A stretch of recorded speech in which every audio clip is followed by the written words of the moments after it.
this subversive sexual content pushed to the ultimate maximum of shot on video standards. Michael W. Johnson's films are it.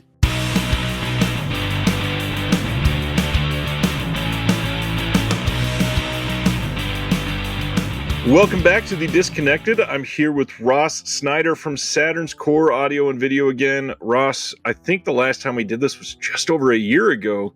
How you been? I'm good. Ryan, thanks for having me back.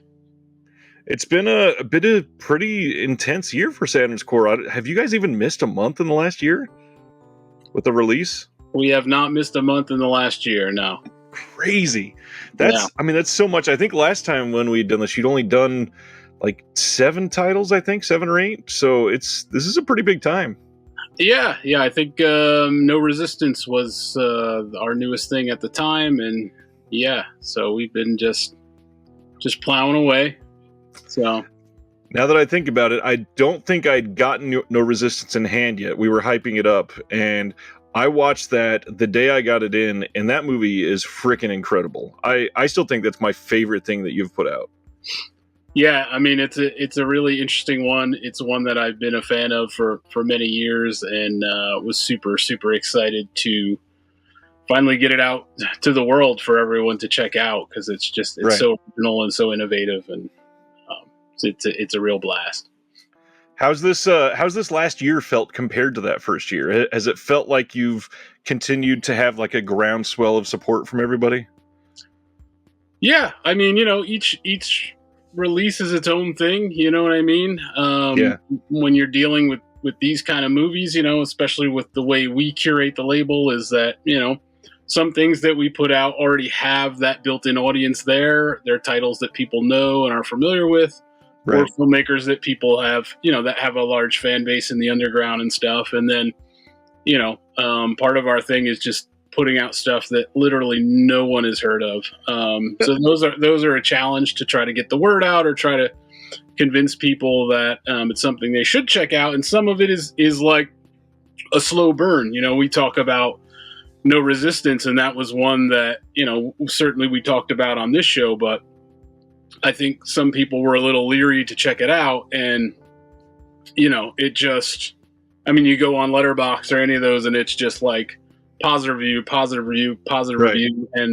and so the interest keeps growing, and the sales of that have like picked up over time, and especially during the sales and stuff, like it's one that people have in the back of their mind, like this is something I should check out. So each one is its own thing, and at the end of the day, I'm putting out movies that I love, so that's the most important thing for me, as opposed to, what's selling, what's not selling. Is just like, this is seeing a new audience and reaching people that have never seen it before, or reaching an audience that would have never previously checked it out. So exactly, that's a big part of it. One of the things I really was eager to ask, because SOV is kind of a genre into itself, obviously, and unfortunately, there are a lot of people that they hear SOV and it's an immediate no. They're not even going to go down that highway to even consider it. And to me, that's asinine. That's just completely not something that any of us should be doing to any aspect of film in general. But to do that, that's your own choice, whatever. I'm curious, does it feel like you're garnering new fans of SOV? Do you feel like the circle is getting wider with what's been going on over the last couple of years? I think so, without a doubt. Yeah, we talked about it a little bit the last time I was here, but I feel like, when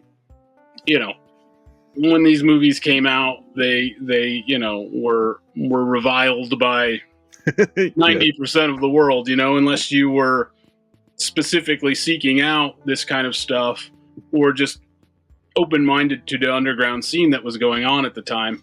But yeah, people tended to turn their nose up because it's not a film, and we're in an age where everything is the majority of things that we consume media-wise are shot on video, whether it be superhero movies or what you're watching on Netflix or whatever. So I think the stigma has raised a little bit, and I think that there are definitely people that are checking these out for the first time, and hopefully, with not only what we're doing, but with what a lot of labels are doing, putting out stuff on video, or movies that were shot on video onto Blu-ray, is if you love this stuff, it's a great time to be a fan, because there's a whole number of labels that are putting out the classic stuff and the obscure stuff, and there's no reason to as I've said many times, it's not for everybody. It's never going to be for everybody, but you can't really judge art by what it costs or the format that it was shot on, or it's like saying I'll only watch movies that are shot on 35 millimeter and not 16 millimeter or whatever, you know what I mean? So but I definitely feel like, you can tell if you're a collector of physical media that there's been a groundswell of shot on video stuff popping up from all different labels, and it's like I said, it's a great time to be a fan. So, and this is one of those I keep wanting to say subgenres, but again, shot on video is just a format, not really a subgenre. But it seems like people that gravitate towards SOV, they all kind of tend to be super supportive of each other. And I don't know what it is, but these other labels that are doing it, it does feel like it's just a community. It feels a little more together than some of the other labels. So whether it be Visual Vengeance or VHS Hit Fest or you, or the stuff that's come out of Culture Shock or TerrorVision, all of it, it just seems like literally tent poles holding each other up and going, if you like that, you might like our stuff. If you like our stuff, you'd probably like their stuff. And that, to me, that's super appealing. Yeah, there are definitely, people from all of those labels that are friends and know one another and whatnot. The majority of them that you mentioned. And it's a super interesting time. And I feel like each of those to some degree kind of has their own identity. At least we try to, within the subgenre of SOV, I'm trying to curate a certain thing, and so there are certain types of shot on video movies that I have purposely shied away from because I have a specific curation in mind. But regardless of that, there's plenty for everyone to dig, because this stuff is it's coming out, hand over fist at this point. So in the last year, we've got, obviously, like we just said, a title every single month. We've got stuff like Lost Faith, The Good Book, Guilty Pleasures, Red Cockroaches just released, and then the one that just really excited me is At Dawn They Sleep. Are there any of these that have been like super sleepers, some stuff that people are really not checking out that is kind of surprising to you that you really thought would be a bigger hit over the last year?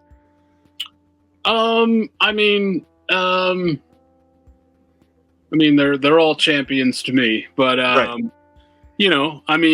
would say, Lost Faith is one that I just assumed everybody knew about. I just assumed that, it had a DVD release and it certainly made its round over the years. And I just assumed that people that love stuff like Champagne and Bullets and that sort of do-all cinema and that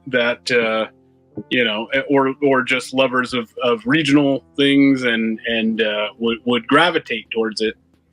And I think that part of it is maybe what I learned is that maybe people just want horror from Saturn's core.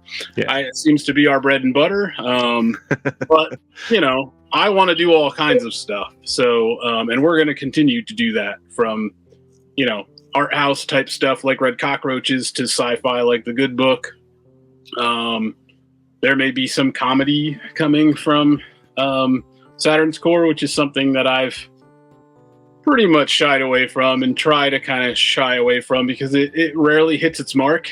Right. Shot on video comedies are rarely funny. And so it's a tough genre, but yeah, there's all kinds of stuff out there.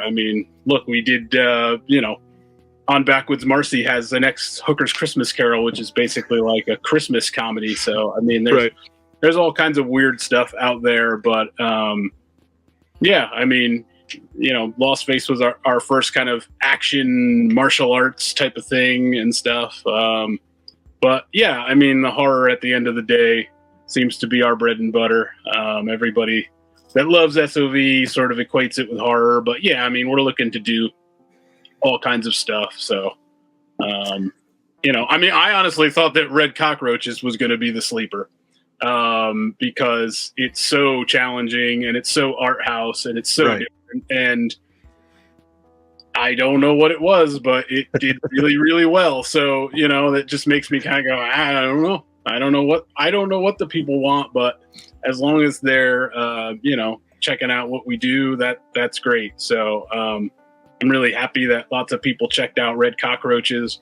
I don't know if it was maybe, I don't know what the other partner labels have on their slates. I have no idea, but it seems like sometimes you hit a month where a bunch of different labels are putting out similar type things. So, I mean, Red Cockroaches happened to come out in the same month as, the Hourglass Sanatorium and all these other sort of surrealist masterpieces. It was a good month for that. Yeah. Yeah. So it was just like, I mean, if you're going to buy the Hourglass Sanatorium, then 100% you're going to love Red Cockroaches. So you're already there. May as well. Yeah. I think it was just, in some cases, just the luck of the draw. So, I mean, that was great, The most recent one as of this moment is At Dawn They Sleep, and I got my order really late. It is here. I'm very eager to watch it. I just got it a few days ago. Have not been able to put it in yet. I obviously was sold because I had to buy it immediately when I read that synopsis. But having not seen it yet, can you share like what, in your opinion? Because obviously the copy on the website is going to say one thing, but I love to hear you talk about these because you're so damn passionate. What is At Dawn They Sleep to you? Well, Brian Paulin is a shot on video filmmaker, who started in the 90s, is still making movies today. And, he tends to be just put it all in there. And At Dawn They Sleep, I think more than any of his other movies, it's always been my favorite of his movies, is sort of just like, it's just got a little bit of everything. So essentially it's a vampire movie, but it also has like John Woo style gunplay. So like they're vampires, but they're shooting guns like in a John Woo movie. Right. And then, it's got miniatures. It's got 6 car wrecks in it. Like they wrecked 6 cars making At Dawn They Sleep. And, the most show stopping is that, Brian is an effects master. Right. Practical effects. So, At Dawn They Sleep has full body makeups in it and just shit that you never see on this level of cinema. And it's just a total mashup of all these, 90s tropes kind of thrown into one. And it's like not boring for a second. It's just complete and total insanity.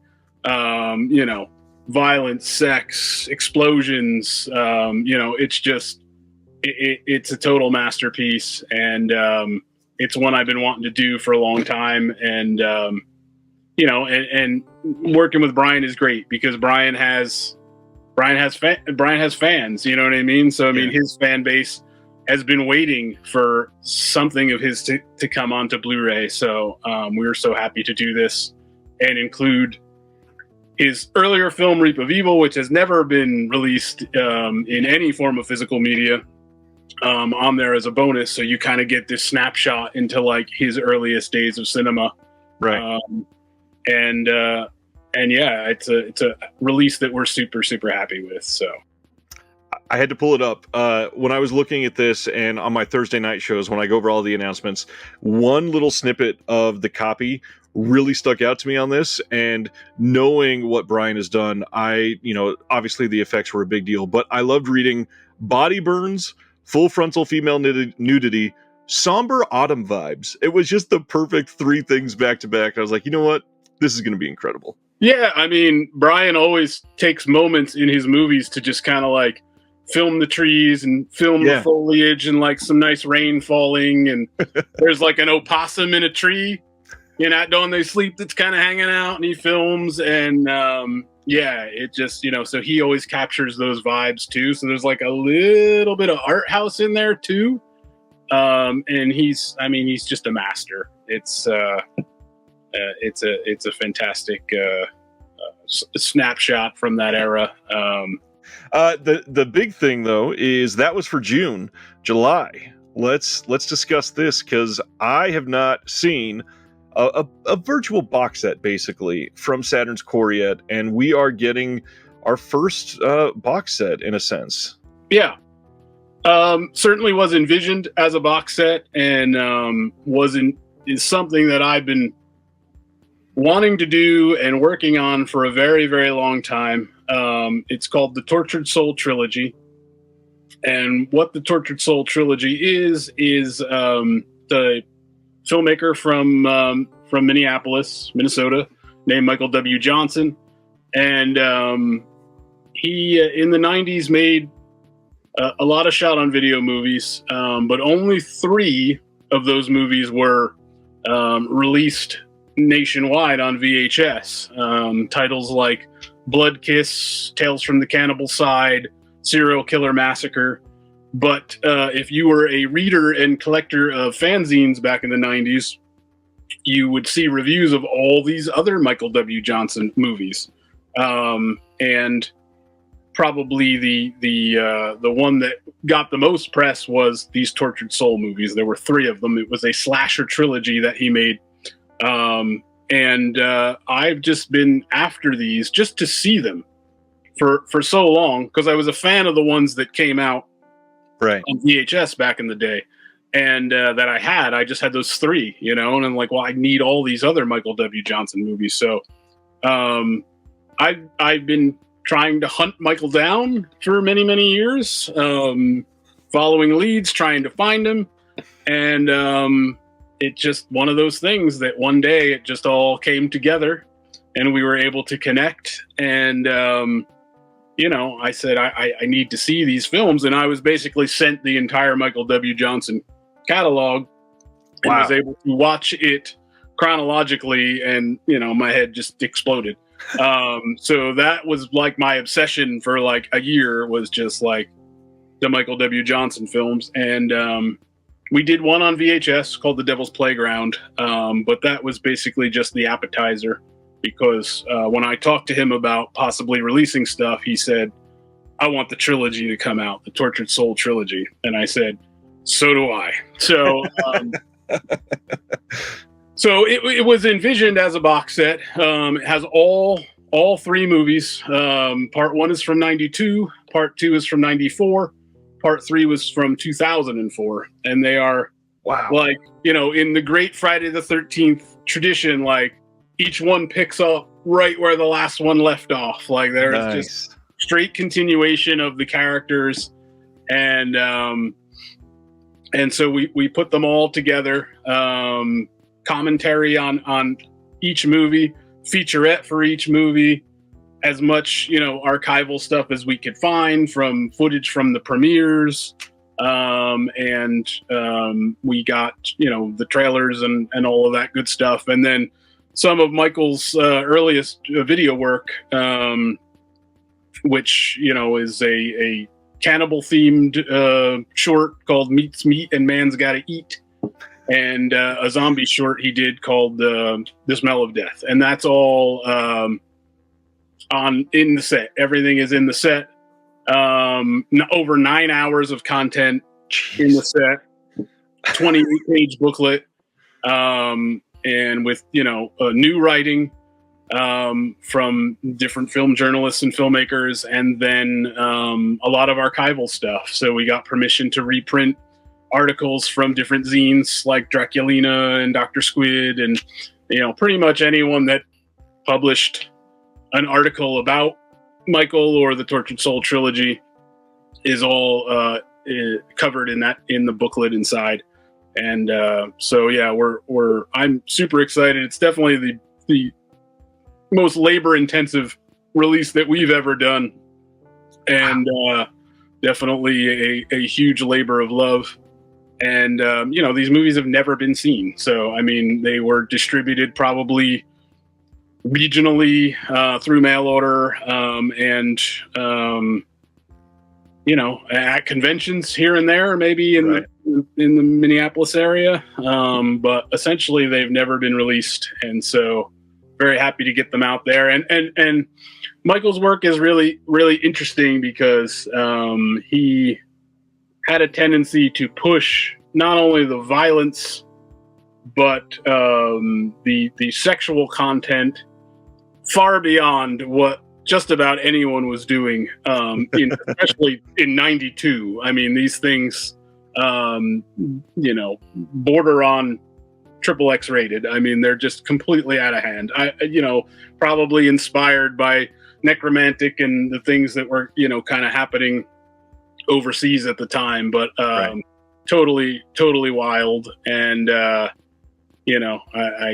can't wait for people to check it out because it's something I've been dreaming about releasing for many years. So that's one of the things I was hoping to touch on with this is you spent a year with all of his films. How long ago was that? So I'd love to hear about your journey. Like when you discovered all this to putting this giant box set out.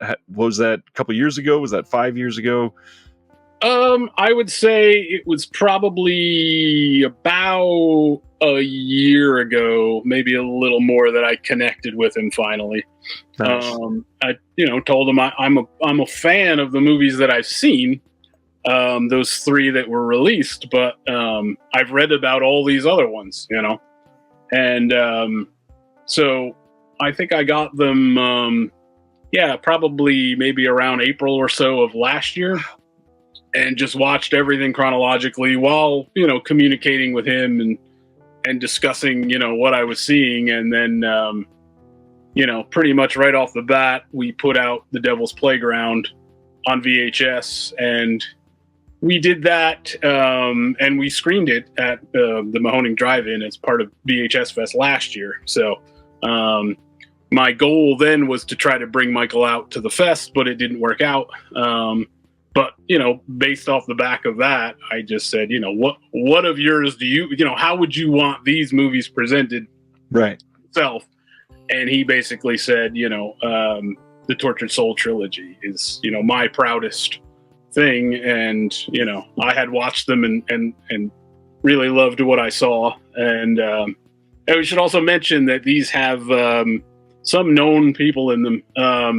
Tortured Soul 2 has Curation from Night of the Living Dead, like the little girl from Night of the Living Dead, who I don't really think has done many other acting gigs. Stephanie Beaton, the 90s Scream Queen, who I'm sure people know from Evil Maker and Eyes of the Werewolf and stuff. She is in the Tortured Soul trilogy. There are some X-rated stars that people may recognize, who went on to fame in the 90s that appear also in the Tortured Soul trilogy. And the other thing that's great about Mike is that Mike stars in all his movies. So Mike is a star of all 3 of the Tortured Soul movies and The Devil's Playground and all the shorts that we have on the disc and everything. So writer, director, actor.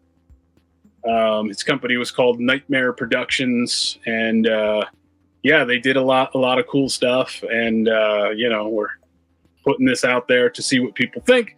And it was envisioned to me to have each one as its own standalone disc, but we've decided to basically put all the content onto 2 Blu-rays and package it just like one of our regular releases. So it will look just like the regular Saturn's core releases, but it has 2 Blu-rays inside, over 9 hours of content on those Blu-rays.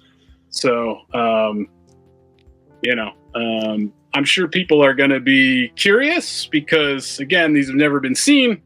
Right. We can't really post trailers because any trailer that you would upload to YouTube would be taken down within 5 seconds. So it's a little tough to get the word out there. But if you like, subversive slasher, serial killer stuff, tons of gore, and the subversive sexual content pushed to the ultimate maximum of shot on video standards. Michael W. Johnson's films are it. So is Michael still doing stuff in the industry? Is he still making films like this? He is not. He has not. Probably Tortured Soul 3 in 2004 was near the end for him. He had a filmmaking partner named Kevin Smith, not the Kevin Smith, but a Kevin Smith. And what a story that would have been, though. Yeah, and they, grew apart, and things happened. And it's a pretty interesting story, all of which is covered throughout these featurettes that we do. There's one for each movie that sort of chronicles the whole story of them meeting to them breaking apart and, moving on to other things and stuff. So he hasn't done anything since the early 2000s, but he is obviously was very involved in the making of the set and putting it together and, recording and filming new interviews. We recorded new commentaries and everything. And he's very happy that these are getting to see the light of day again. That's good to hear. And just really got to highlight, one of the big things we talked about the last time that we talked is the merit of putting shot on video stuff on Blu-ray, because you can really jam pack those discs. And last year we had a handful of examples, but you have not slowed down on any of these. Like pretty much every single disc is an overwhelming list of awesomeness if you love this kind of things, because most of them you got bonus full features, you've got audio commentaries everywhere. Some of them the bonus feature has a commentary even. This one, even the short films, like short films is used loosely. The shorter of the two is like 35 minutes long or something, right? I mean, those two movies that I mentioned were basically they were reviewed in zines and stuff as features. So I thought that Meets Meat and Man's Gotta Eat was a feature. It has its own trailer and everything. But once I finally saw them, I realized that they're like about 45 minutes, So, it was sort of his early days of, sort of experimenting with stuff and whatnot. So, those are included. But yeah, I mean, two of them together is basically a feature. Right. I've got a friend that runs a film festival in Seattle, and he just basically like invented a feature where they're calling them a mid-length showcase. So instead of films that are 12 minutes or less, give these ones that are 30 to 45 minutes an actual spot where people can go, oh hey, I can go watch 2 or 3 in the length of a regular feature. That's pretty cool. Yeah, no, that's incredible. Yeah. Give some kind of attention to films like that. I mean, this sounds fantastic, and you got it in a regular slip. I imagine the price will probably be slightly higher than the average release. Yeah, since we had to author and manufacture 2 Blu-rays, it's going to be a slightly higher list price. But again, 3 movies, 9 hours of content. 9 hours. So over, technically. Hoping that everybody will get their money's worth to check these out. So. Well, I'll be highlighting it like crazy. And then the other thing, I mean, Saturn's Core is a busy couple months going on. You just mentioned the last VHS Fest. What's going on this year? So we do this every year. If you're in the Northeast or you're not and you want to book your flights, we do the Drive-In VHS Fest. We co-host it with Lunch Meat, who does all the amazing VHS releases for VS and all kinds of movies. They do great work. My buddy Josh, and we put together a fest at the Mahoning Drive-In, which is in Lehighton, Pennsylvania. Usually around the 4th of July. This year it's July 7th and 8th, and we do 2 days of VHS era movies screened from VHS onto the big, huge outdoor screen. And the best thing about it is, aside from getting to see movies that you would never see at the drive-in, right, is we have a huge, basically, flea market of mostly VHS vendors, tape traders, but there's DVDs, there's Blu-rays, there's posters, it's just an incredible smorgasbord of physical goods that are transpiring until the sun goes down and we can start playing the movies. So it's a Friday and Saturday. Friday is Doom Asylum, Winter Beast, and Killer Nerd. And on Saturday, it's The Brain, At Dawn They Sleep, and Frankenhooker. And Patty Mullen from Frankenhooker and Doom Asylum is our guest of honor. She'll be there both days, signing, doing photo ops. And it's a crazy good time. So, it's worth the travel out. We get people from all over the country to come out, and it's a super good time. Low ticket alert on both nights. Saturday, super low ticket alert. So if you're interested in coming, check out the Mahoning Drive-In and grab your tickets. I'm super jealous. One of these years, I swear I have like a list of running events that happen every year that I absolutely have to go to, and this is definitely one of them. And I'm one of those people that love Doom Asylum, even though most people hate it. I would be thrilled to see that at a drive-in. It was shot a couple towns over from me here. Nice. But it's I always tell people, it's especially the filmmakers that come out, that it's a once in a lifetime thing. If you have our Savage Harvest disc, there's a featurette on there where, we screened Savage Harvest and Eric Stanzi came out and we filmed the weekend, and you could kind of get an idea for how incredible it is. And, just since you're not coming, just to make everybody else super jealous out there, Saturn's Core is going to be doing this. This is At Dawn They Sleep on VHS. Nice. They're hand-signed by Brian Paulin. Wow. And these are exclusive to VHS Fest. So come one, come all. At Dawn They Sleep on VHS, exclusive to VHS Fest that weekend. If we have leftovers, we will add them to our store eventually. But last year with Devil's Playground, we had no leftovers really. So, of course not. I mean, people coming out for something like this, this is the type of thing that they love. So it makes perfect sense. Yeah. So that's we're gonna have those, and lots of discs from Saturn's Core, and come say hi. I'll be there. Funny enough, you lifted that up, and I got to ask, the At Dawn They Sleep art, there's no artist on the Vinegar Syndrome page. Is that newly commissioned art, or was that original from back then? It is newly commissioned art. The artist is dons himself Eerie Cripps. But I don't think it's too much letting the cat out of the bag. His name is Colin Rogers, a friend of ours. And some people recognized it right away and was like, oh my God, Colin Rogers. And, it was one of those perfect marriages, because anyone that watches Brian Paulin's films, At Dawn They Sleep and the others, knows that Brian is obviously a huge metalhead. His movies are mostly named after metal songs. At Dawn They Sleep is a Slayer song, Reap of Evil, and beyond. His company is called Morbid Vision, and so if you know, you know.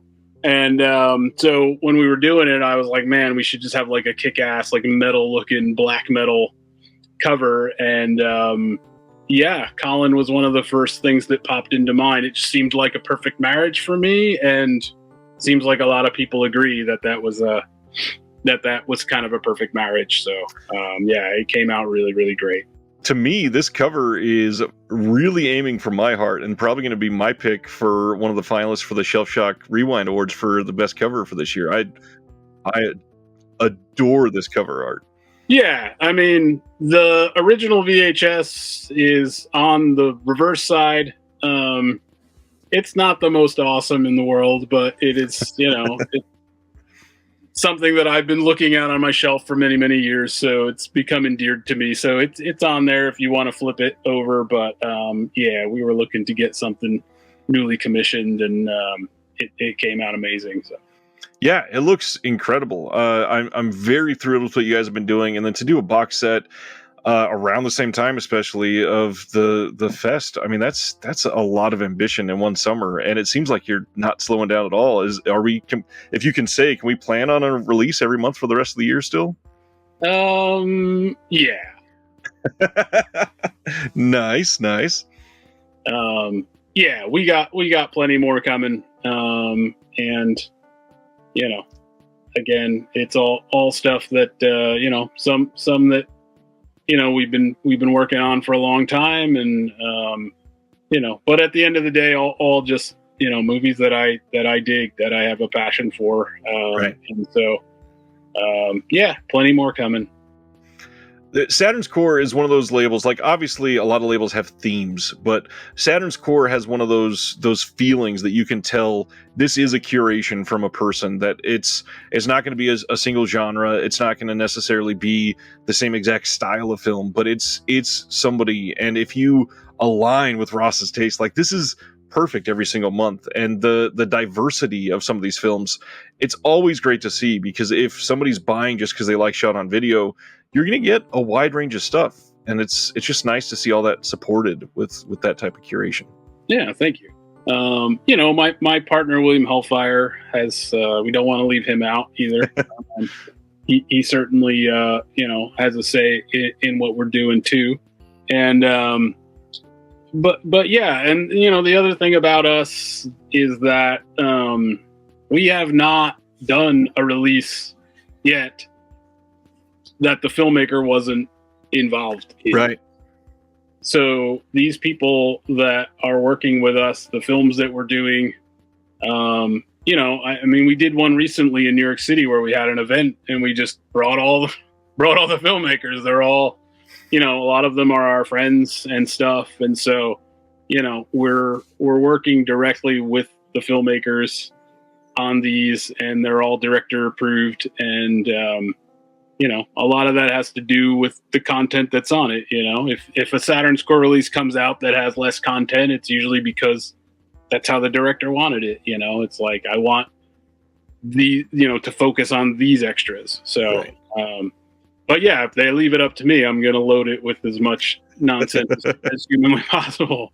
But yeah, so, we like to say that they're, director approved. So far, everything we've done has been a collaboration with the filmmaker. Well, and that is a big deal. I know a lot of people will probably hear that and just go, yeah, I mean, that makes sense because they made it. But a lot of people really look back on some of these, even like highly regarded films with shame. They just look back on that area of their life and they're like, I don't mind. You can put it out, but I just don't care. And I'm always just happy to see that you can get these people behind them and just truly give it respect. Well, we're also lucky that we're working in an era, right, primarily the 90s, bleeding slowly into the early 2000s, where these guys are around, you know what I mean? So, and they're at a point where they're nostalgic to revisit their work. If we were putting out Czech movies from the 60s, then, be a little different. The filmmakers may be gone or whatever the case may be. So you got to approach it in a different way. But for us, we're just lucky that we're, kind of orbiting this world where, the filmmakers are around. And yeah, I mean, some of them when we approach they take that attitude just, oh, let's leave well enough alone. Nobody wants this. It didn't sell when it was on DVD, or it didn't sell when it was on VHS, or we didn't get paid when it was on VHS. And so it just takes a little convincing that this is a different time and a new audience and, a chance to get these things out and get them a new life. I mean, I like to think that something like, No Resistance has a new life now. So, that it's been seen by hundreds of more people than have ever experienced it before, which is great. In the case of, Eric Stanzi and Charles Pinion and, Scooter McRae. And I mean, those guys are, people know their work and, they have their fans. I'm sure that it's attracting fans that maybe have never seen their work, which is great. But right. So yeah, it's a mixed boat, Well, speaking of fans, for a lot of people that follow these labels, it seems to help sometimes when somebody that is curating for them can share what they've been into. So, I mean, what about the person behind Saturn's Core? Other than what you're putting out, what have you been into over this last year? Anything exciting or new that you've discovered? Oh wow! I mean, I watch tons and tons of movies. Right. Let's see. I really loved Zero Grad from Def Nice. Crocodile. Yeah. I had never seen that before, and that's like right up Ross's alley. That's like I love a movie like Oh Lucky Man, where a stranger is sort of navigating a world where anything can happen. I really loved that. I probably give a shout out to Make Flicks. I love everything that Make Flicks does. J.R. Bookwalter. Playing Killer Nerd at the VHS Fest. Yeah, I mean, and he's one of my favorite filmmakers and a friend, and I can't say enough good stuff about his work. And if you love shot on video, JR is the man. Ozone is one of the greatest shot on video movies that has ever been made. If you haven't seen it, go buy Ozone immediately. I think Ozone is probably one of the ones that really like exploded my mind in the 90s and made me like really deep dive into this stuff. Right. But yeah, his stuff is great. The release they did of Bloodletting, if you haven't seen Bloodletting, is a really, really great release. I love that. The Killer Nerd set, like you said, was great too. Yeah. They've really done well over the last probably 18 months to 2 years. It's been really nice to see some of the stuff that's gotten releases that you just don't expect to come out of nowhere, and then it sells pretty well. They got something autographed on the back, and suddenly they're sold out in like a day. God, they did. What is the one they did with the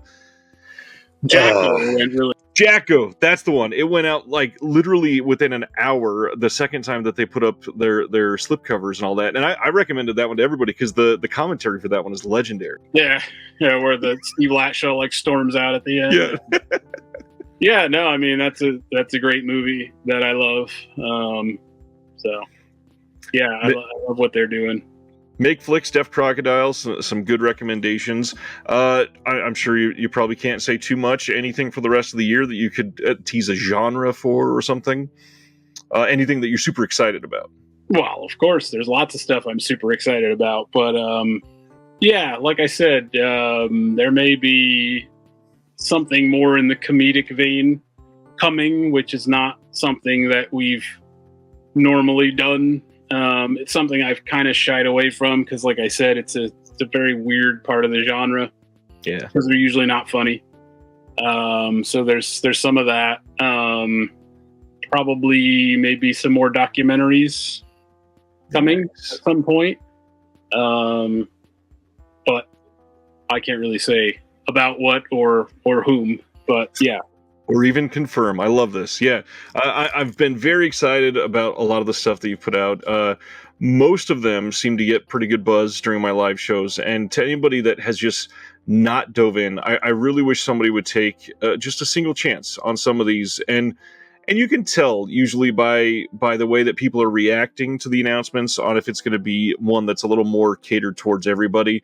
There's a lot that are in the Saturn's core catalog that if you haven't looked at, No Resistance is a really great starting point. I'd say from the last year, you've probably got a couple decent ones. Red Cockroaches, if you are into the more art housey stuff. At Dawn They Sleep, I, again, still have not seen it, but it sounds incredible. What I'd love to hear this. What has people's response to Damn Elvis been over the last year? I mean, it seems to be positive. I mean, that is a movie that is just like right up Saturn's chorus alley. Like that's like us to a T, Exactly. And I love that movie, and it's such an original voice, I mean, what's not to like? It's it's rockabilly, it's punk rock, it's horror, it's Getty Chasin, it's Elvis, it's just amazing. So it was I mean, the response was good. That's one that people seem to really dig, or are just very confused by, which is fine. That's a reaction I'll take. The title alone, I had a couple of people go, wait, what? Hold on, I got to go look into this. And it's one of those, it just oozes the 90s, and a lot of the shot on video stuff obviously is from then, but some of it just doesn't grasp it the way Damn Elvis does. Like, it's just, I don't know. It's so of its time. I love it. Yeah, it's funny because that was one that from time to time, I would see people post the image of, like, way before we announced it, and was like, Saturn's core should do this. And like, I knew, I'm like, it's coming, but for the most part, it was like Saturn's core should do this so that I can see it because I can't find it anywhere. I mean, I have a VHS of it, but I don't know how many humans in the world do. It was very hard to come by, and it's certainly John Michael McCarthy's films are a little easier. He only did that one video work and then moved into film and made movies like Teenage Tupelo and Sore Losers. And I mean, his whole catalog is worth checking out. He's a very original voice. But yeah, so that was one that seemed like some people were kind of clamoring for. And so, yeah, it was a home run. There's many titles that we haven't named tonight. Obviously, it's about half the catalog. Of the ones that we have not named, if anybody's going to jump into Saturn's core for the first time, let's recommend one more title. Okay, let me look at my shelf. I was leaning towards Guilty Pleasures. That's a fairly recent one too. Guilty Pleasures is an interesting one that I think that people that just like regular horror type stuff might dig, because it's one of the few shot on video movies that sort of revels in the Italian giallo world.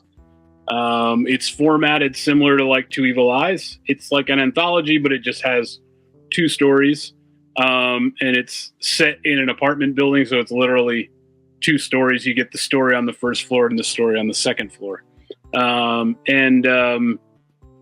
filmmakers of it, Joe Parda and Joe Zazzo, are like giallo, they're just total experts of the genre.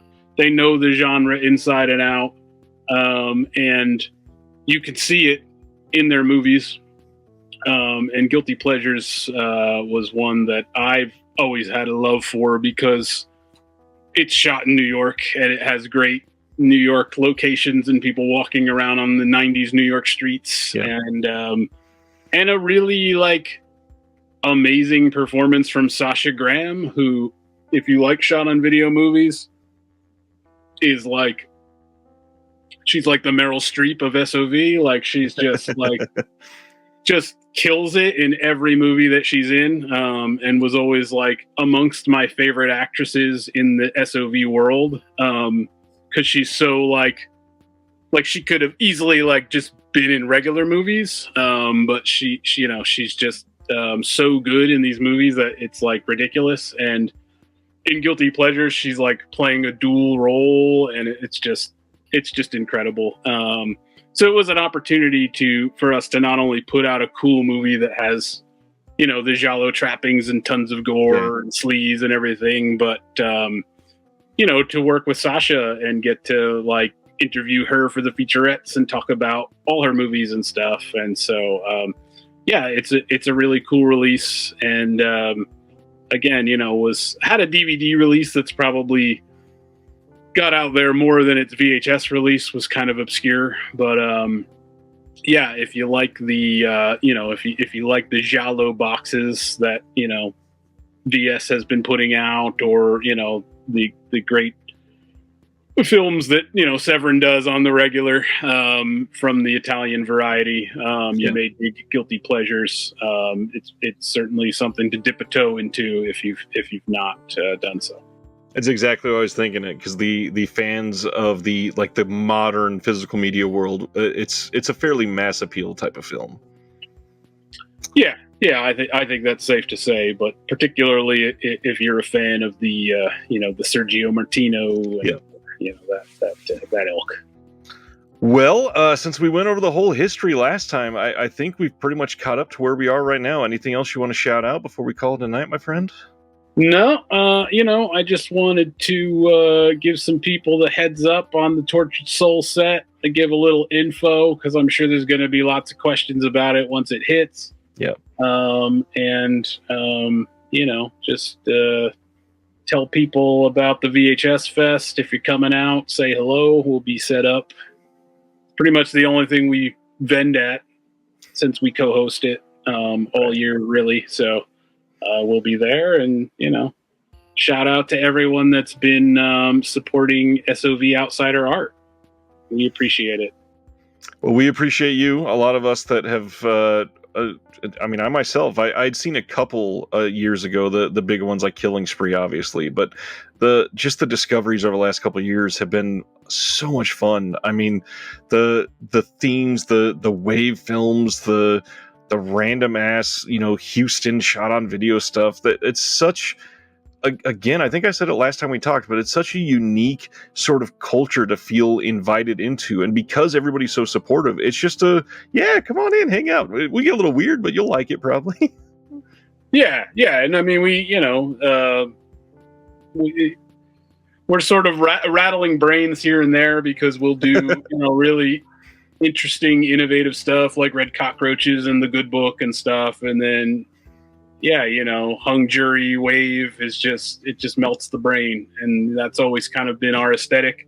I'm not really looking for the middle of the road Smart. SOV. I mean, I love Blood Cult as much as the next guy, but it's a pretty, police procedural, vanilla movie at the end of the day. And so I like the really innovative, the really artful, and then the completely mind melting, barely questioning what actually is a movie.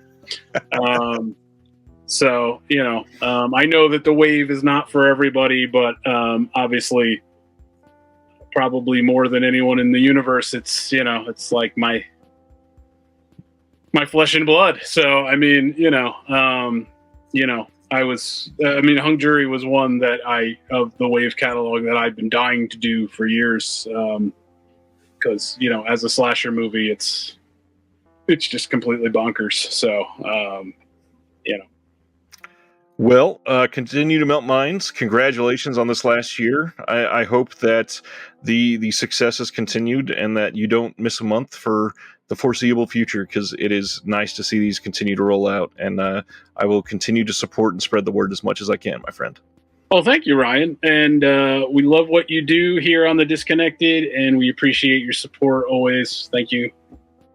Thank you. And everybody knows we'll get you back probably next year sometime. It would be my pleasure. Thanks, sir. We'll talk again soon. Bye. Thank you for watching The Disconnected. On the way out, make sure that you are subscribed to the channel, that you've liked the video, and that you've copied the link to be able to share with someone else that may appreciate this.